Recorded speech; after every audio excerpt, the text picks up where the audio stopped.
본 방송에서 제공하는 투자 정보는 투자 판단에 대한 조언입니다. 방송에서 제공하는 주식의 가치, 가격 상승 및 하락에 대해서는 방송사에서 보장하지 않습니다. 실시간 정보 브리핑입니다. 시카고 여는 굴수비 총재, 금리 인하 가능성 잇따라 제시.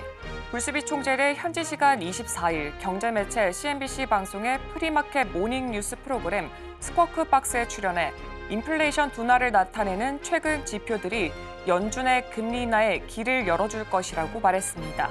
그는 미국 경제가 과열 양상을 벗어나 진정세를 보이고 있다면서 최근 우리가 본 것 같은 인플레이션 지표들이 계속 나오고 실물 경제의 다른 부분에서도 속도 완화가 확인된다면 연준이 이제껏 견지해온 제한적 통화 정책 그리고 높은 금리를 계속 유지해야 할지 연준 안팎에서 의문이 제기될 것이라고 말했습니다. 젠슨 왕, 지난주 엔비디아 지분 1억 달러어치 팔았다.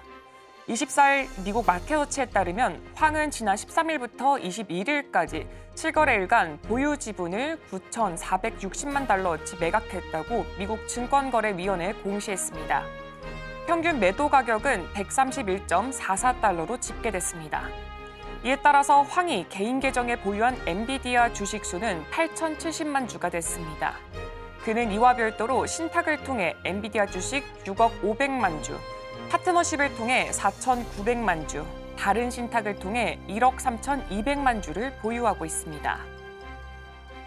6만 달러 깨진 비트코인 4개월 전 가격으로 복귀. 비트코인 가격이 4개월여 만에 6만 달러 밑으로 내려갔습니다. 파산한 거래소 마흔투골스의 비트코인 상황과 뉴욕 증시 호조로 인한 자금 이탈 등 악재가 겹치며 가격이 급락한 것으로 풀이되고 있습니다. 25일 코인마켓캡에 따르면 이날 오전 5시 22분 기준 비트코인은 1비트코인당 5만 9천 달러 선에 거래됐습니다. 24시간 전 6만 4천 달러를 넘어섰던 비트코인은 이제 5만 8천 달러를 걱정해야 하는 수준입니다. 환율 경고 등 원달러 1,400원 재진입할 수도. 원달러 환율이 6거래일째 1,380원대에서 움직이면서 고공행진을 이어가고 있습니다. 시장에서는 유럽의 금리 인하 여파와 정치 리스크, 엔화가 폭락 등에 따른 주요국 통화 약세가 달러 강세를 유발하며 1,400원대 진입 가능성을 열어놔야 한다는 시각이 나오고 있습니다. 25일 서울 외환시장에 따르면 전날 원달러는 직전일 대비 0.7원 오른 1,389원에 장을 마쳤습니다. 지난 17일 이후 6거래일 연속 1,380원대입니다. 이날 환율은 전 거래일 대비 1.7원 오른 1,490원에서 거래돼서 장중 1,492원까지 올랐다가 상승폭을 점차 줄여나갔습니다.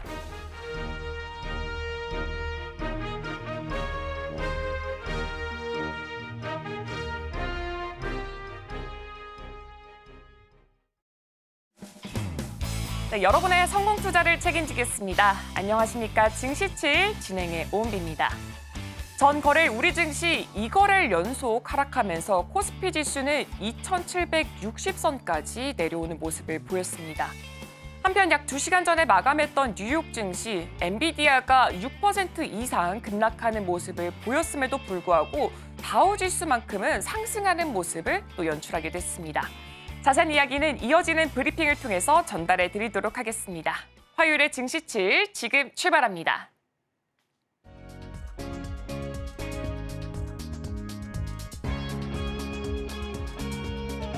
네, 먼저 뉴욕 증시 3대 지수부터 확인해 보도록 하겠습니다. 월요일에 뉴욕 증시 3대 지수는 혼조세로 마감을 했습니다. 자세하게 지수 상황부터 살펴보도록 하겠습니다. 네, S&P 500 지수는 0.31% 하락 마감을 했고요. 나스닥 지수는 1.09%로 1% 넘게 큰 폭으로 하락 마감했습니다. 반면에 다우 지수는 0.67% 상승 마감을 했습니다. 뉴욕 증시가 엔비디아 하락세의 영향으로 기술주 중심의 나스닥 지수는 하락하고 그간 상대적으로 소외받았던 다우존스 지수는 상승하는 변화를 보였습니다. 또한 국제유가는 미국의 휘발유 수요가 커지고 중동의 지정학적 긴장이 고조되면서 다시 1% 안팎 상승했습니다. 이스라엘이 레바논과 국경에서 긴장감을 유발하면서 원유 공급 측면의 문제가 우려되는 것으로 보이고 있습니다. 이어서 시장에 영향을 줬던 소식부터 전해드리겠습니다. 네, 엔비디아의 주가가 CEO 젠슨 황의 지분 매각 소식 이후 3거래일 연속 하락하면서 주가의 정점에 도달한 것이 아닌가 하는 우려를 불러일으키고 있습니다. 현지 시간 24일 엔비디아 주가는 6.68% 하락해 지난 목요일 최고치 대비 약 15% 떨어졌습니다. 최근 급등으로 엔비디아의 시가총액은 3조 달러를 넘어섰고 마이크로소프트를 제치고 전 세계 시총 1위에 올랐습니다. 하지만 CEO이자 공동 창업자인 젠슨 황이 약 9,500만 달러 상당의 주식을 매각한 사실이 지난 금요일에 공개가 되면서 주가 하락이 시작됐습니다. 일부 투자자들은 엔비디아 주가가 최근 급등한 만큼 하락폭도 클 수 있다는 우려를 나타내고 있습니다. 이는 2000년 3월 닷컴 버블 당시 네트워킹 장비 제조사 시스코의 사례와 유사하다는 지적도 나오고 있습니다. 시스코는 하락세가 시작된 이후 시가총액의 약 80%를 잃었습니다. 엔비디아의 주가 하락은 필라델피아 반도체 지수가 6% 하락하는 등 반도체 업계 전반적으로 확산이 됐으며 기술주 중심의 나스닥 지수도 하락세를 보이고 있습니다. 반면에 다우존스 지수는 오히려 상승하는 모습을 보였습니다. 이러한 상황은 엔비디아와 반도체 업계 전체에 큰 영향을 미치고 있으며 투자자들의 신뢰와 시장 반응에 중요한 변수가 되고 있습니다. 다음 소식 전해드리겠습니다.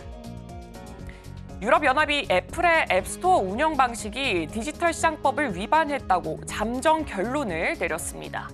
현지 시간으로 24일 EU 집행위원회는 애플이 소비자들이 외부 결제 방법을 선택할 수 없도록 제한한 점이 DMA를 위반한 것이라는 예비 조사 결과를 애플에 통보했습니다. 이는 EU가 처음으로 DMA 위반 결론을 내린 사례입니다. EU 집행위는 애플이 DMA 시행 이후 도입한 핵심 기술 수수료에 대해서도 추가 조사를 시작할 예정입니다. 애플은 3월부터 제3의 앱스토어 및 제3의 앱을 아이폰 등 자사기기에 설치할 수 있도록 허용을 했지만 설치 건당 0.5유로의 수수료를 앱 개발자에게 부과해 왔습니다. 만약에 최종적으로 애플이 DMA를 위반한 것으로 결론이 난다면 애플은 전 세계 연간 총 매출액의 최대 10%에 달하는 과징금을 지불해야 할 수도 있습니다. 반복적인 위반 시 과징금 비율은 최대 20%까지 증가할 수가 있어서 애플에게는 큰 타격을 줄 수가 있습니다. 다음 소식 전해드리겠습니다. 글로벌 사모펀드 칼라일 그룹의 공동 창립자 겸 공동 회장인 데이비드 루벤스타인은 연준이 정치적 논란에 휘말리기를 원하지 않기 때문에 선거 전에 금리를 인하할 가능성은 낮다고 전망을 했습니다. 그는 금리 인하가 선거 전 정치적 혼란을 야기할 수 있다는 점을 지적을 하면서 연준이 이를 의식하고 있을 것이라고 분석을 했습니다. 특히 대선을 앞두고 금리 인하를 시작하면 공화당 후보인 도널드 트럼프 전 대통령으로부터 비난을 받을 가능성이 높다고 말을 했습니다. 루벤스타인은 금리 인하가 대선 이후에 이뤄질 가능성이 더 높다 생각한다고 덧붙였습니다. 그는 특정 후보를 지지하지 않는다고 밝히면서 케네디 센터 회장 등 다양한 공적 직책을 맡고 있는 만큼 정치적 스펙트럼 절반에 걸쳐서 예산 확보를 위해 경쟁하고 있다라고 설명을 했습니다. 또한 수년간 민주당원으로 활동했지만 현재는 무소속으로 등록했다고 언급을 했습니다. 다음 소식 전해드리겠습니다. 네, 비트코인 가격이 최근 하락세를 보이며 6만 달러 안팎까지 급락했습니다. 미국 CNBC는 코인 매트릭스를 인용해 비트코인 가격이 한 달 만에 최저 수준에 도달했다고 보도했습니다. 최근 일주일 동안 비트코인 가격은 10% 이상 하락했으며 3월 대비 약 17% 떨어졌습니다. 코인쉐어즈에 따르면 암호화폐 투자 상품은 2주 연속으로 자금 유출을 기록했으며 지난주에는 1월 미국 비트코인 상장지수 펀드 출시 이후 전 세계적으로 가장 낮은 거래량을 기록했습니다. 코인쉐어즈의 리서치 책임자인 제임스 버터필드는 FOMC 회의 이후 2주 동안 암호화폐 ETF에서 12억 달러가 유출됐으며 금리 인하 가능성에 대한 이 비관론이 암호화폐 시장에 압박을 가하고 있다라고 설명을 했습니다.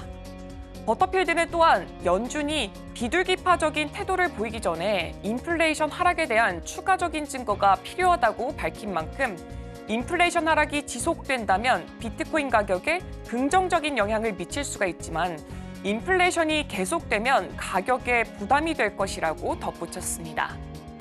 9월에 연준이 금리를 인하할 조짐이 보이면 투자자들의 불안감이 줄어들어 비트코인 가격이 안정될 수 있을 것으로 전망을 했습니다.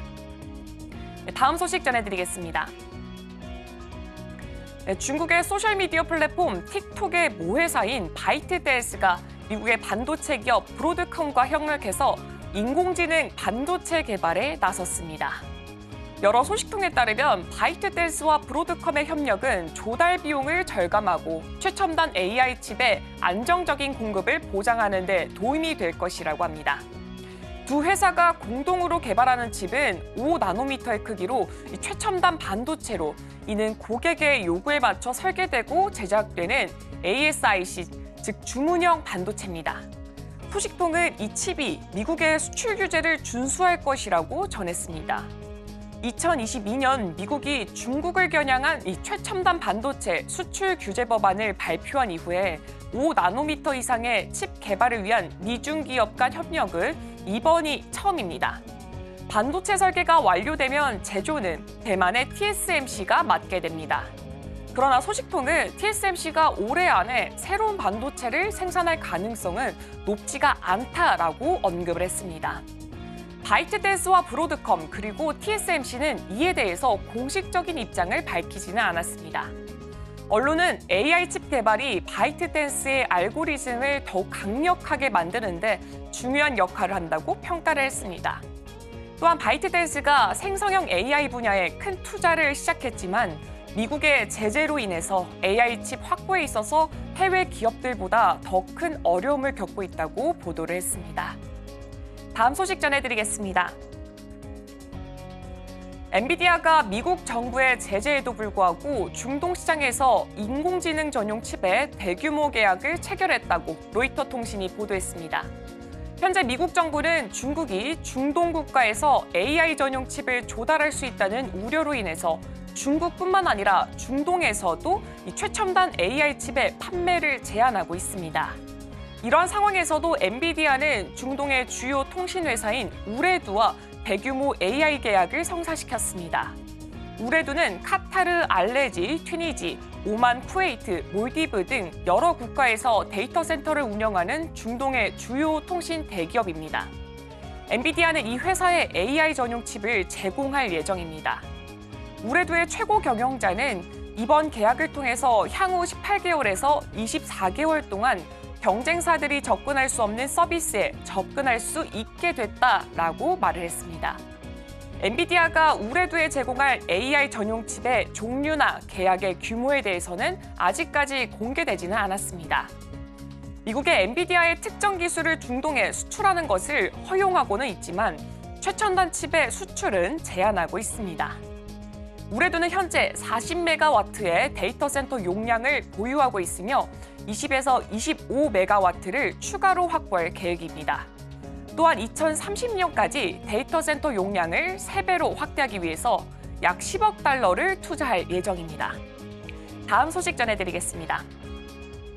일본 엔화의 가치가 다시 달러당 160엔에 근접하자 일본 재정당국이 24시간 시장 개입 준비 태세를 갖추고 있습니다. 도쿄 외환시장에서 달러당 엔화 가치는 장 초반부터 159엔 후반대에 머물렀고 장중 한때 159.9엔까지 하락하는 등 160엔대에 건접했습니다. 지난 4월에도 비슷한 상황이 발생했을 때 일본 정부와 일본은행은 약 85조 원 규모의 엔화 매수를 통해 외환시장에 개입한 바가 있습니다. 다음 소식 전해드리겠습니다. 사우디아라비아가 계획했던 미래 신도시 네옴시티의 건설 규모를 축소할 가능성이 있다고 영국의 BBC가 보도했습니다. 익명의 자문관을 인용한 BBC는 일부 프로젝트가 축소되거나 연기될 예정이며 현재 재검토 작업이 진행 중이고 곧 결정이 내려질 것이라고 전달했습니다. 사우디는 세계 유가 하락으로 인해서 2022년부터 재정 적자에 직면했으며 자산 9천억 달러에 달하는 이 사우디 국유 펀드의 현금 보유액도 150억 달러에 불과해 계획을 조정할 수밖에 없는 상황이라고 분석을 했습니다. 네옴시티는 사우디의 실권자인 빌살만 황제자가 2017년에 발표한 프로젝트로 5천억 달러를 투자해서 길이 170km에 이르는 거대한 직선 도시 더 라인을 건설하는 내용을 포함하고 있습니다. 이 프로젝트의 예산은 사우디 1년 예산의 50%에 달하며 실제 사업비는 2조 달러가 들 것으로 예상되고 있습니다. 사우디 정부는 해외 투자 유치를 위해서 노력하고는 있지만 목표에 크게 미치지 못하고 있습니다. 전문가들은 투자자들이 수익 전망이 불투명하다고 판단하고 있다고 지적했습니다. 다음 소식 전해드리겠습니다. 마운트곡스의 신탁 관리자인들이 투자자들에게 비트코인과 비트코인 캐시를 상환하기 시작했다고 BBG가 보도했습니다. 이는 2021년 해킹 사건 이후 마운트곡스 투자자들에게 묶여있던 자산의 재분배가 본격적으로 시작된다는 것을 의미하고 있습니다. 세계 최대 비트코인 거래소였던 마운트곡스는 해킹으로 70만 비트코인 이상을 잃었고 결국 문을 닫았습니다. 그 이후로 투자자들에게 상환하는 과정에서 수많은 법적 그리고 행정적 장애물이 존재해왔습니다. 이번 상환의 공식 시작은 이 문제에 있어서 중요한 전환점이 될 전망입니다. 마운트곡스 자금의 재분배는 시장에 상당한 영향을 미칠 수가 있습니다. 이러한 자금이 풀리면 비트코인의 현재 가격을 유지하는 데 어려움이 생기고 매도 압력이 크게 증가할 수가 있습니다. 마운트곡스의 신탁 관리자인 노부아키 고바야시는 비트코인과 비트코인 캐시의 투자자 반환이 현재 최종 단계에 있으며 상환 일정이 2024년 7월 초에 시작될 것이라고 밝혔습니다. 그는 회생 계획에 따라서 상환이 비트코인과 비트코인 캐시로 이루어질 것이라고 설명을 했습니다. 오늘 준비한 외식 소식은 여기까지입니다. 이어서 국내 소식과 더불어서 오늘의 일면에서 전문가들의 쇠주까지 만나보시길 바랍니다.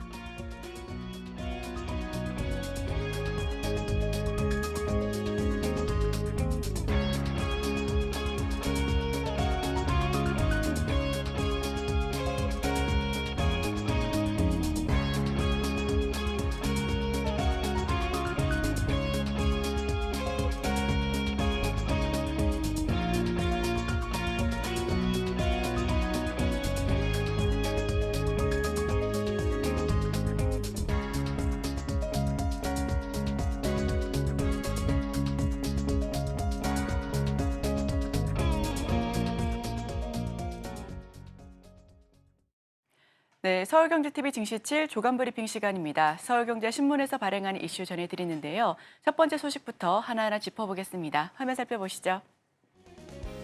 돌풍 아이오닉5 EV9 현지 생산 보조금으로 난관 넘는다. 네, 첫 번째 소식 자동차 소식으로 전달드립니다.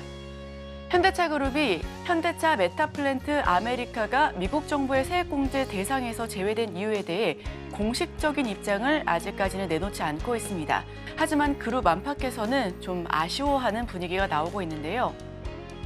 현대차 그룹의 메타플랜트 아메리카는 미국 조지아주에 위치한 전기차 전용 공장입니다. 지속 가능한 미래 모빌리티 공장이라는 의미를 담아 메타플랜트가 포함이 됐고요.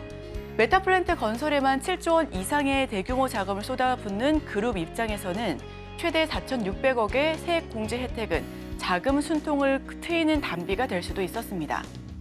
더욱이 지난해 말 미국 완성차 3사가 전미 자동차 노조와 향후 4년간 25%의 임금 인상에 합의하면서 메타플랜트도 중장기적으로 8,000명 이상의 근로자에 대한 임금 인상 환경에 노출돼 있다라는 부분인데요. 현대차 그룹은 이 같은 악재에도 흔들림 없이 10월 가동을 추진해 나갈 방침이다라고 설명했습니다. 미국의 정책 변수는 늘 상존해 왔던 것처럼 앞으로 대응이 더 중요하다라고 설명하고 있고요. 이번에 놓친 미국 IRA상 세액 공제 혜택을 공장 조기 가동에 따른 판매 확대로 조금 더 메꿔 나가겠다라는 설명입니다. IRA의 또 다른 세액공제 혜택을 적극 활용하면 충분히 메울 수 있다는 판단이 나오고 있는데요. 올해 들어 북미 시장에서 현대차, 기아의 전기차는 불티나게 팔리고 있습니다. 역대 1월, 5월 판매 통계 중 가장 많은 판매량이자 가장 높은 점유율을 보여주고 있고요. 현대차 아이오닉5와 기아 EV9처럼 현지 생산을 시작했거나 생산을 앞둔 모델이 판매 호조를 보이는 점도 긍정적입니다.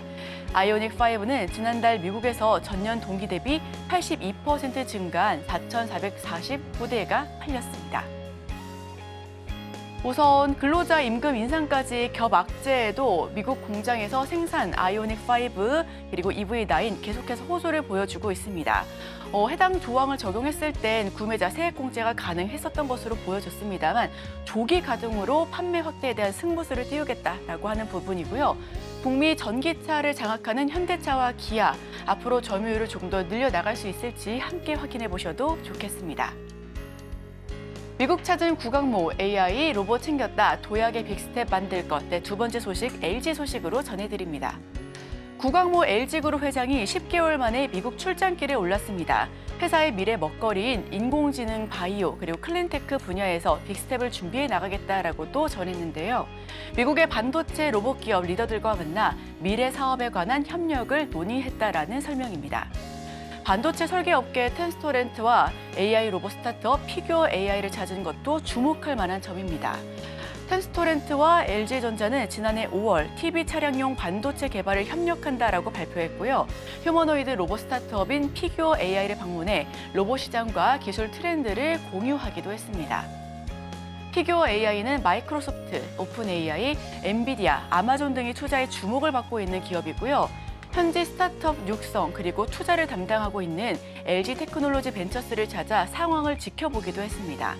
LG전자, LG에너지솔루션, LG화학 등 주요 계열사의 북미 현지 사업 전략 점검도 함께했다라고 하는 설명이고요. LG화학은 테네시에 미국 최대 규모의 양극재 공장을 지을 계획을 다시 한번 밝혔습니다. 2026년부터 니켈, 코발트, 망간 계열의 양극재를 본격적으로 양산해 나가겠다라는 목표 역시도 구체적으로 밝혔는데요. 실리콘밸리에서 광폭 행보를 보여주고 왔습니다. 우선 텐스토렌트와 피규어 AI CEO와 만나 기술 동향을 듣고 양사 협업 방향에 대해서 모색한 바 있고요. LG 테크놀로지 벤처스 그리고 NOVA, 즉 북미 이노베이션 센터에서도 바이오, 클린테크 사업 투자에 대해서 정확하게 살펴봤다라고 하는 모습 지켜보셔도 좋겠습니다. 다음 소식입니다. 야놀자, 해외 숙조 취소에도 수수료 없다. 네, 이번 소식 숙박 관련된 업체 소식으로 자세하게 짚어보겠습니다. 야놀자가 여행업계의 최대 대목인 여름 휴가철을 맞아 수수료를 부담한다라고 하는 설명입니다. 다른 온라인 여행사들도 특가 해외 상품권 그리고 항공권, 숙소 상품을 쏟아내고 있는데요. 올해 여름 OTA 간의 경쟁이 한층 더 치열하게 펼쳐지고 있다라고 하는 부분입니다. 야놀자는 이달 중순부터 해외 숙소에 한해 캔슬 프리 제도를 도입해 운영하고 있었습니다. 고객이 해외 숙소를 예약한 후 부상과 질병, 업무, 교통수단 지연 등으로 취소해야 할 경우에 수수료를 환불해주고 있는 그런 서비스인데요. 통상 OTA들은 결제 후에 취소한 고객에게 취소까지 남은 기간에 따라 일정 비율의 수수료를 부과해 왔습니다. 캔슬 프리 제도 도입으로 야놀자에서 해외 숙소 숙박 비용을 결제한 고객은 출발일에 임박해 갑작스럽게 여행을 취소하거나 변경하더라도 수수료가 걱정이 없어지는 부분이고요. 이 같은 혜택은 해외에 위치한 모든 숙소를 대상으로 8월까지만 적용이 될 예정입니다. 단 고객은 단 한 번만 캔슬프리를 이용할 수 있는데요. 야놀자가 일부 고객의 취소 수수료를 대납하는 손실을 감수하고서라도 올해 여름 해외 여행객을 더 많이 확보해 수익을 극대화하려는 전략이다라고 풀이하고 있습니다. 온라인 여행사 성수기 경쟁이 치열합니다. 야놀자는 이달 중순부터 캔슬 프리를 적용해 나가고 있고요. 업무 등으로 취소했을 때는 수수료를 대납해주는 제도입니다. 여기어때 같은 경우에는 국내외 77만 원 상당의 쿠폰팩을 뿌렸는데 가성비 여행 인기에 기획 전 우물 터지듯이 계속해서 나오고 있다는 상황입니다. 다음 소식입니다. 1조 실탄 쌓는다. SK 넥슬리스 외부 투자 유치 총력. 네, 이번 소식 SK와 관련된 소식으로 전달드립니다. SK그룹의 동박 제조 계열사인 SK 넥슬리스, 유럽 생산시설 확대를 위해 1조 원 규모의 투자 유치에 나선다라고 하는 소식입니다. IB 업계는 SKC는 최근 사모펀드 운용사들을 대상으로 손자 회사인 SK 넥실리스에 대한 투자 의향을 묻고 있다라고 설명하고 있고요. 투자 방식은 SK 넥실리스가 발생하는 약 1조 원 규모의 신주를 인수하는 형태가 될 것이다라고 가능성을 보고 있습니다. SKC 측은 SK 넥슬리스의 기업 가치로 3조 원 이상을 원하는 것으로 알려졌습니다. SKC는 2020년 SK 넥슬리스 인수 후에 이 회사를 그룹의 2차 전지와 관련해 가치 사슬의 한 축으로 삼고 증설 투자를 계속해서 이어져 나왔었는데요. SK 넥슬리스가 해외에서 처음으로 건설한 동박 생산 기지인 말레이시아 공장은 지난해 10월 첫 출하를 시작으로 본격적인 상업 생산에 돌입하기도 했습니다. 하반기에는 폴란드에 5만 7천 톤 규모의 동박 공장 설립도 마무리할 예정이고요. 말레이시아 공장 실적도 4분기부터는 흑자로 전환할 가능성이 높다라는 게 업계의 판단입니다. 내년부터는 한국과 말레이시아, 유럽, 북미 등을 통틀어 연간 25만 톤 규모의 동박 생산 체제가 갖춰질 것으로 전망하고 있는데요. SK그룹은 현재 계열사 매각 합병 등 대대적인 사업 포트폴리오 점검에 나선 상태입니다. 단, SKC는 SK 넥실리스에 대한 추가 증설이나 투자 유치를 검토하고 있지 않다라고 설명하고 있는데요. 고객사 다변화와 재무 건전성 강화에 총력을 기울일 것이다라고는 덧붙였습니다. 우선 SK 넥슬리스 기업 개요입니다. 사업 내용은 전지용 동박을 제조하는 곳이고요. 최대 주주는 SKC입니다. 실적은 매출 916억, 영업 손실은 399억이 나고 있는 상태고요. 생산 시설은 한국과 말레이시아, 폴란드 등으로 잘 알려져 있습니다. SK 넥슬리스의 총 차입금 규모는 2020년부터 점점 올라가고 있다라는 추세인데요. 사모펀드의 투자 의향을 보여줬습니다. 전환 우선주 발행에 자금 유치를 보일 것으로 예측을 하고 있습니다만 SKC 측은 기업 가치 3조 이상을 원하고 있고요. 공격적인 투자로 차입금 2조를 넘길 것이다라는 게 업계의 예측입니다. 마지막 소식입니다. 일본 증시 강세장 끝났나 돈 빼는 해외 투자자들. 네, 마지막 소식으로 전달드립니다. 올해 초에 일본 주식을 대거 사들이며 강세장을 견인했었던 해외 투자자들이 이탈 가속화하고 있습니다. 일본 중앙은행인 일본은행의 통화 정책과 관련한 불확실성이 커져가고 있는 데다가 일본 기업들의 지배구조 개편 움직임이 둔화하면서 증시 상승 동력에 대한 의구심이 커졌다라는 게 분석이고요.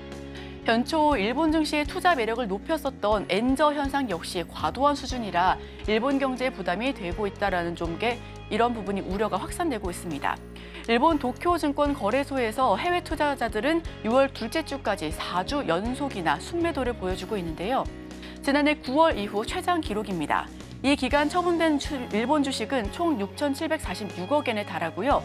이들이 일본 주식을 파는 속도 역시 가팔라지고 있는 것으로 나타나고 있습니다. 해외 투자 자금의 이탈에 연초 아시아에서 가장 좋은 성적을 냈던 일본 증시, 최근 저조한 흐름을 지속하고 있습니다. 일본 증시의 조정 위험성에 대한 경고 등이 켜졌고요.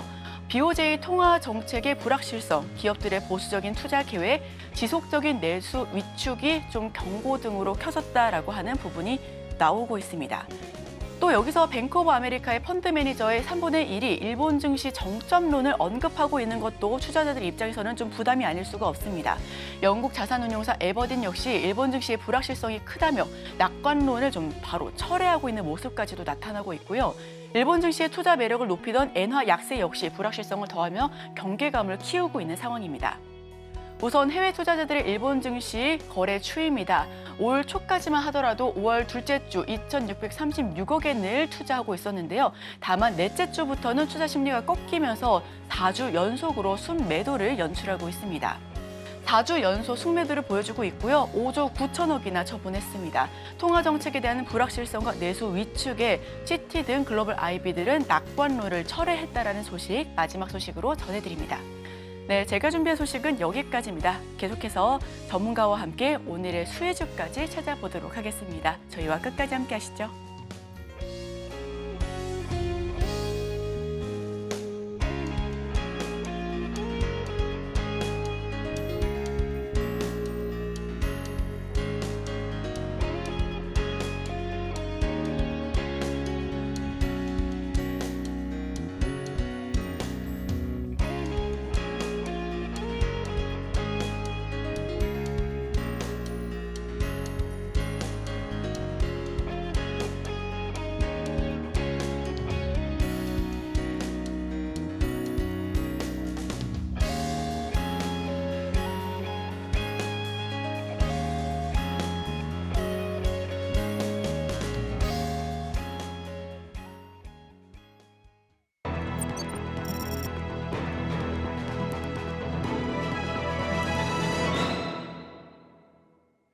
네, 오늘의 일면 헤드라인입니다. 이스라엘 헤즈볼라 전운 최고조. 네, 헤드라인 풀어주실 분이죠. 헤르메스 스타 김시은 팀장 함께합니다. 어서 오세요. 네, 안녕하세요.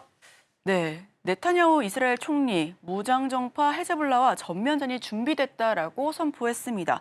이스라엘의 불구 대천의 원수라고 불리고 있다라고 하죠. 헤드라인 풀어주시죠.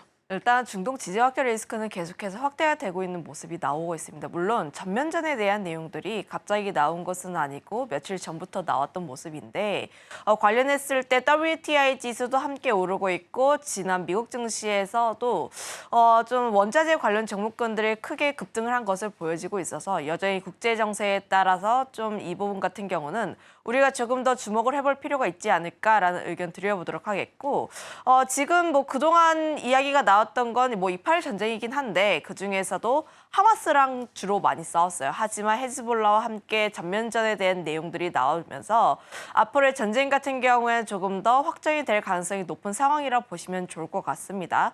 그동안 전쟁이 어떻게 진행이 되었냐면 그동안 국경은 안 넘고 미사일이라든지 혹은 로켓이라든지 서로 그 유도미사일을 쓰면서 공격을 했습니다. 그런데 지금 같은 경우에는 국경을 넘나들려고 하는 수위까지 올라왔다라고 보시면 좋을 것 같고 특히 헤즈볼라 같은 경우가 하마스와는 좀 경우가 다른 게 하마스보다 로켓 수라든지 전투 능력 전반적으로 능력이 조금 더 뛰어나고 이란 같은 경우에서도 지원을 더 많이 받는 단체이다 보니까 헤즈볼라가 본격적으로 참전을 하고 공격을 하게 되었을 때 이스라엘이 과거 그러니까 작년처럼 좀 이제 쉽게 이렇게 해결하지 못할 가능성이 크다 이렇게 이야기가 나오고 있어요. 그렇게 자랑하던 이스라엘의 아이언돔이 좀 뚫릴 가능성도 있다라고 일각에서는 이야기를 할 만큼 현재 전면전에 대한 이야기 그리고 헤즈볼라의 공격성에 대한 이야기에 대해서도 굉장히 많이 말이 나와주고 있는데 관련했을 때 이 전쟁 같은 경우가 이들 국가만의 문제가 아니라 주변국으로 확산이 될 가능성이 높은 거죠. 아무래도 그동안 이야기가 나왔던 게 각자의 싸움에서 뒤에 있던 형님들을 데리고 올 가능성이 높습니다. 이스라엘 같은 경우에는 미국을 데리고 올 가능성이 높고 팔레스타인 같은 경우에는 이란을 데리고 올 가능성이 높은데 또 팔레스타인 같은 경우에는 사우디와 많이 친해요. 특히 사우디 같은 경우가 중동에서의 큰 형님 역할을 하고 있는데 관련했을 때 내 자식이 그러니까 내 동생이 어디 가서 쥐어맞고 있으면 또 이렇게 형님 와서 도와줘야 하다 보니까 때려줘야 하다 보니까 그렇게 됐을 때 전면전이 나왔을 때는 각자 뒤에 있던 형님들을 같이 데리고 올 가능성이 높아서 이런 부분들까지 조금 더 체크를 해본다면 물론 전면전으로 안 가는 게 가장 좋고 좀 갔을 때 확률이 그렇게까지 높지는 않을 것으로 보여지고 있긴 하나 WTI라든지 관련했을 때 다양한 지표들이 함께 오르고 있어서 우리가 이 부분 같은 경우는 계속 주목을 해볼 필요가 있지 않을까라는 의견 드려보도록 하겠습니다.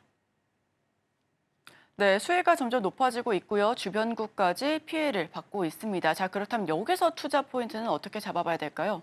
아무래도 지정학적 리스크라고 보시면 좋을 것 같아요. 특히 뭐 중동뿐만 아니라 국제적으로 가장 큰 문제가 나오고 있는 부분이라고 보시면 좋을 것 같은데 제가 앞서 이야기를 했던 것처럼 WTI도 오르고 있는데 또 같이 오르고 있는 게 해운 지수라고 보시면 좋을 것 같습니다.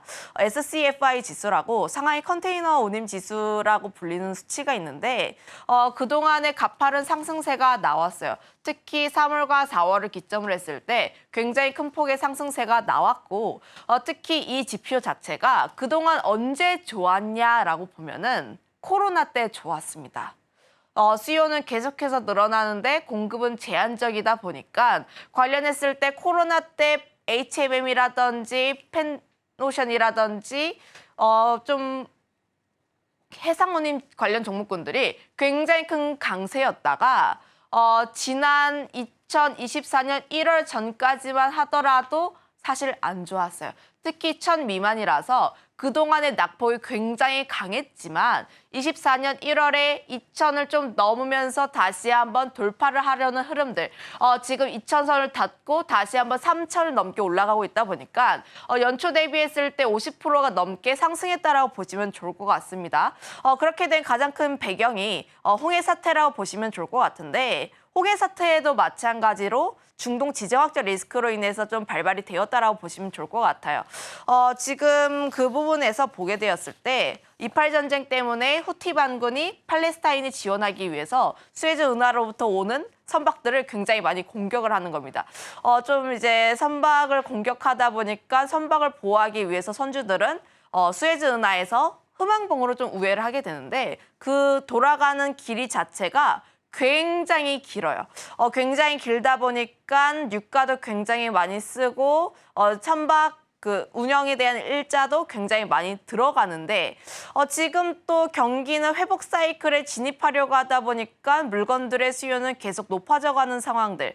그러면 결국 선박을 더 투입할 수밖에 없어서 결국 해상운임 지수가 계속해서 오르고 있다라고 보시면 좋을 것 같은데 지금 뭐 원래는 4월, 5월만 하더라도 지금 홍해 사태라든지 굉장히 다양한 변수들이 지수에 녹아들었기 때문에 만약에 홍해 리스크가 어느 정도 해소가 된다면 지수가 다시 한번 꺾일 가능성이 높다 이렇게 평가를 하시는 분들이 많았어요. 그래서 HMM이라든지 머크 같은 경우도 5월까지만 하더라도 실적에 대한 전망치가 그렇게까지 밝지만은 않았습니다.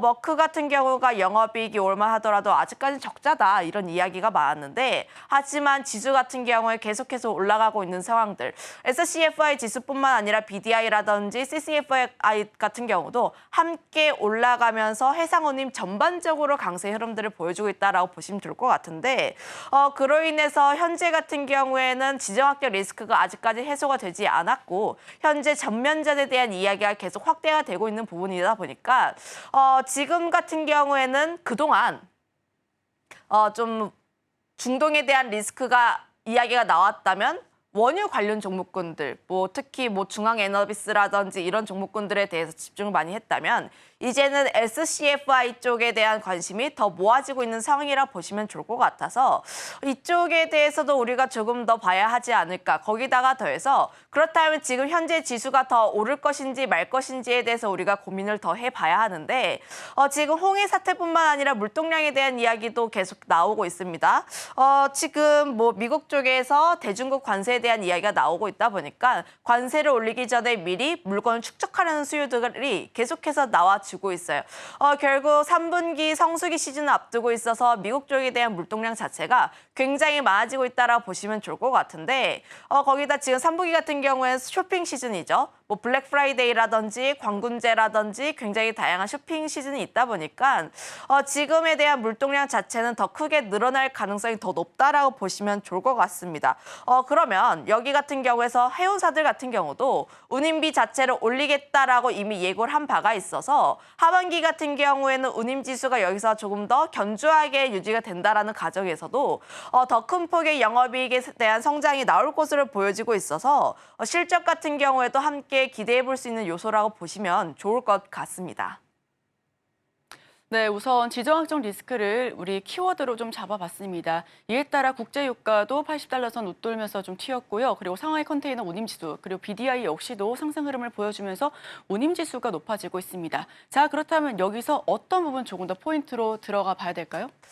저는 이제 어떠한 사건이 나왔을 때 어떤 부분이 먼저 튀어오른지 그로 인해서 또 어떤 섹터가 또 다시 수혜를 받을 수 있을 것인지 좀 이렇게 연결해서 보는 편이라고 보시면 좋을 것 같은데 제가 앞서서 SCFI 지수, 해상운임에 대한 지수가 좀 오르다 보니까 해운주들이 조금 더 수혜를 받을 가능성이 높아요라고 이야기를 했어요. 그러면 해상운임 지수가 올랐을 때 또 수혜를 볼 수 있는 쪽을 또 찾아보는 게 좋습니다. 지금 그 부분 같은 경우에서 조선주들이 다시 한번 수혜를 받을 가능성이 높다라고 보시면 좋을 것 같은데 통상적으로 조선 컨테이너 선 같은 경우에는 사실 중국이 많이 싹쓸이를 한 부분들이 있어요. 그래서 우리나라가 크게 수혜를 받을 수 있는 부분이 없었는데 다만 컨테이너 운임지수가 예상보다 다르게 이렇게까지 급등을 하고 있는 상황들. 그러면 중국 쪽에 대한 부분에서 우리나라 쪽으로 다시 한번 물량이 흘러 들어올 가능성이 높다 이렇게 보고 있습니다. 아무래도 조선 같은 경우에는 현재 슈퍼사이클에 진입한 구간이다 보니까 관련했을 때 조선들의 슬롯 자체는 거의 다 많이 찬 상황이라 보시면 좋을 것 같아요. 27년까지의 좀 슬롯이 많이 차 있다 보니까 결국 다른 고객들이 이제 발주를 서두르는 요인이라고 보시면 좋을 것 같은데 결국 이러한 요소들 자체는 신조선가 지수를 계속해서 밀어 올리려는 모습이라고 보시면 좋을 것 같습니다. 조선주를 이제 투자를 할 때 가장 중요한 것이 P와 Q를 좀 체크를 해보는 부분인데 가장 중요한 P 같은 경우에도 신조선가 지수라고 보시면 좋을 것 같아요. 신조선가 지수 같은 경우에도 제가 작년 하반기부터 신조선가 지수가 계속해서 오르고 있습니다. 이런 수치가 계속 꺾이지 않고 계속 올라가는 부분이라서 중장기적인 관점에서 봐야 할 필요가 있어요라고 계속 이야기를 드려왔어요. 지금 신조선가 지수가 LNG선이라든지 고부가 가치 선박에 좀 많이 집중이 되었다면 이제는 컨테이너선 같은 경우가 좀 보태주고 있는 상황이라고 보시면 좋을 것 같아서 이런 부분에서 P에 대한 성장 기대감 더 기대해 볼 수 있다라고 보시면 좋을 것 같고 Q 같은 경우가 좀 작년과는 다른 부분이라고 보시면 좋을 것 같은데 작년 같은 경우에는 그동안 좀 슬롯을 저가 물량을 많이 밀어내고 다시 한번 슬롯을 채우게 되면서 Q 같은 경우에는 지금 우리나라 조선사가 돌릴 수 있는 한계치까지 거의 다 도달했다라고 보시면 좋을 것 같아요.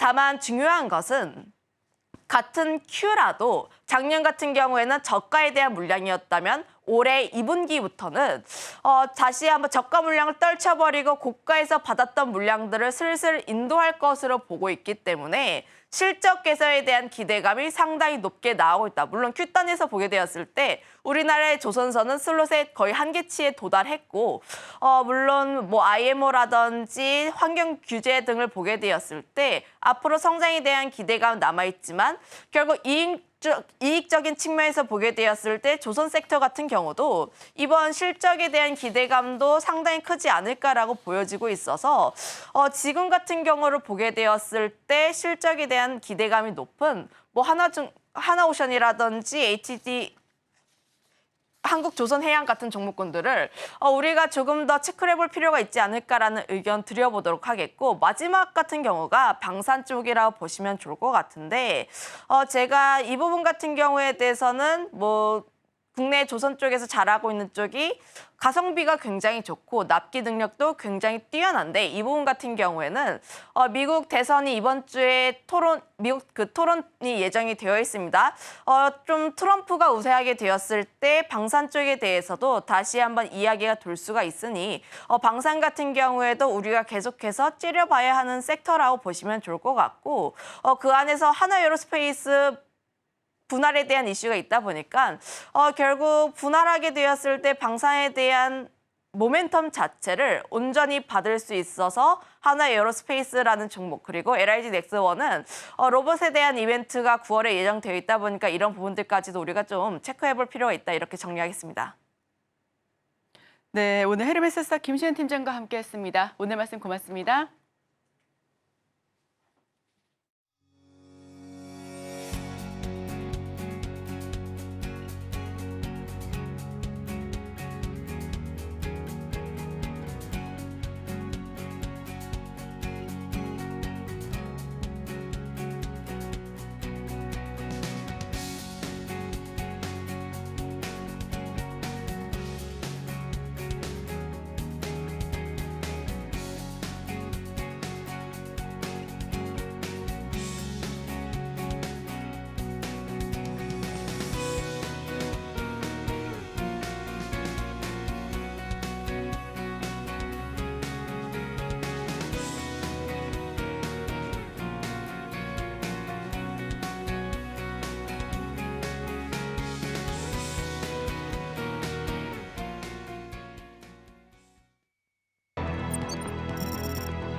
네, 투자기 전에 살펴보면 좋을 리포트 준비했습니다. 오늘 준비할 리포트는 T3입니다.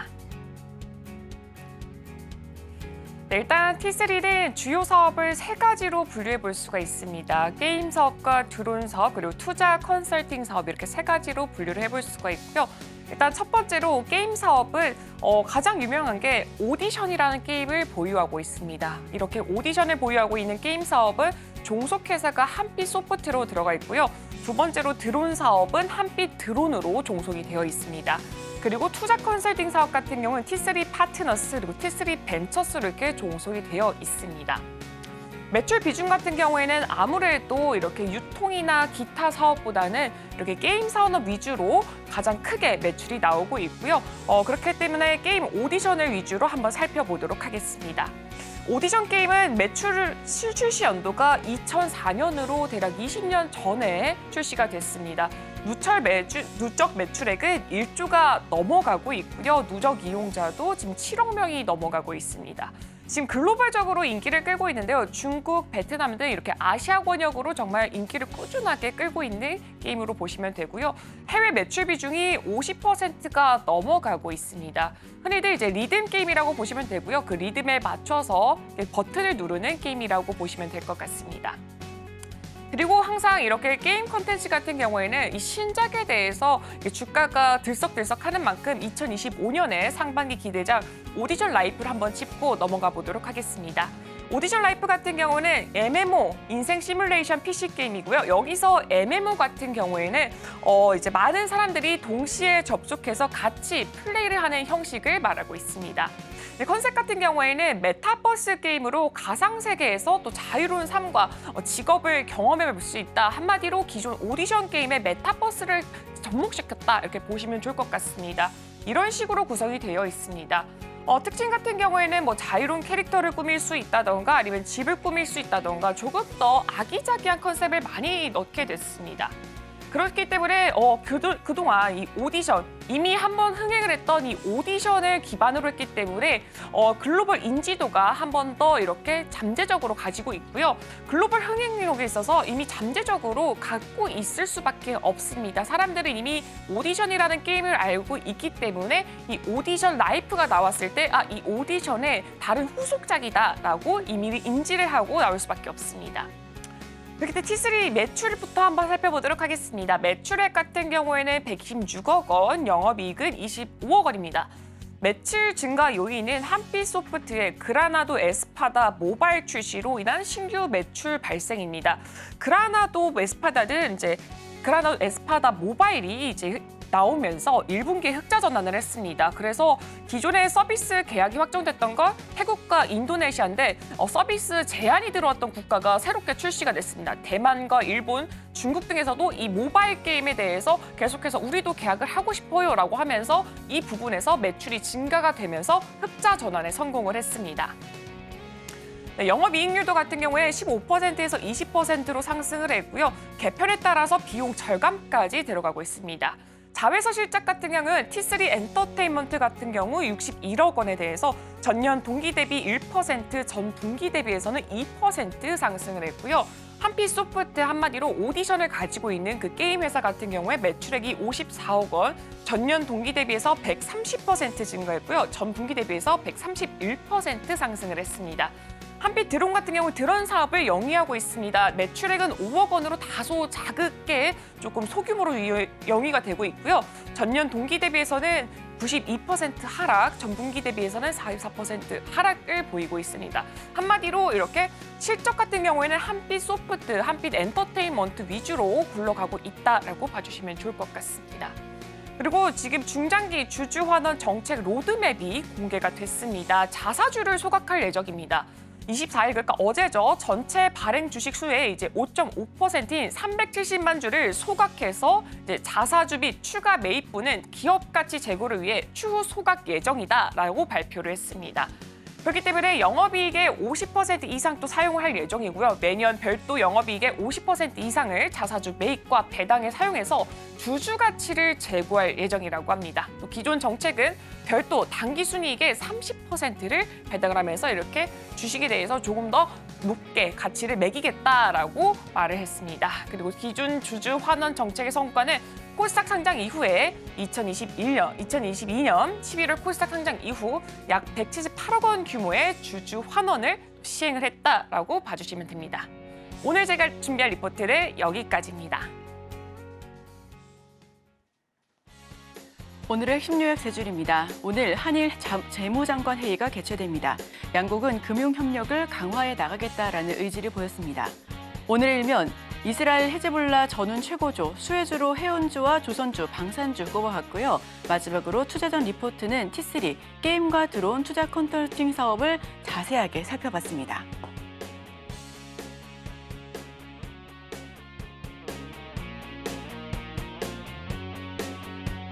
네, 오늘 저희가 준비한 소식은 여기까지입니다. 저희가 방송 중에 제공해드리는 정보는 투자 판단에 대한 참고 자료일 뿐 해당 종목의 가치나 상승 또한 하락을 보장하지는 않습니다. 잠시 후 중시팔 오늘의 승부주가 방송됩니다. 승부주에 대한 예측과 전문가들의 인사이트를 함께 하실 수 있으니까요. 끝까지 시청하시길 바랍니다. 저희는 내일 이 시간에 또 찾아뵙겠습니다. 함께해 주신 여러분, 오늘도 고맙습니다.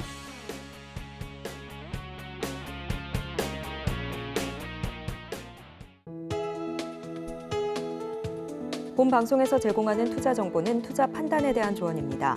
방송에서 제공하는 주식의 가치, 가격 상승 및 하락에 대해서는 방송사에서 보장하지 않습니다.